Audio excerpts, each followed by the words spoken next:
সুরকারটা কি coat unquote এটাকেই আমরা ধরছি। 1875 সালে কিন্তু বঙ্কিমচন্দ্র চট্টোপাধ্যায় তিনি এই গানটিকে লিখলেন এবং এই গানটিকে লিখে কিন্তু সঙ্গে সঙ্গে এই গানটি প্রচার করতে পারলেন না।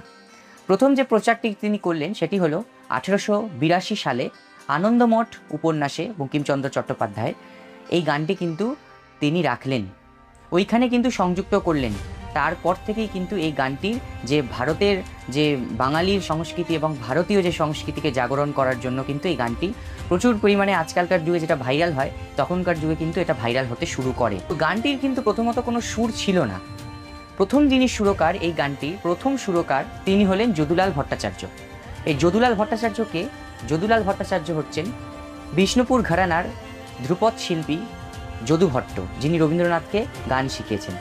তার বয়স কিন্তু অনেকটাই শেষের দিকে সেই সময় যখন তিনি গানের সুর দেন, এবং যেই গানের সুর দিয়েছিলেন সেটি একদম বলতে গেলে মল্লার রাগের ওপরে ধ্রুপদী অঙ্গের কিন্তু গানটিকে তৈরি করেছিলেন বন্দে মাতরমের সুরটি। প্রথম সুরকার তাহলে আমরা জানতে পারলাম যদু ভট্ট, বন্দে মাতরমের প্রথম সুরকার।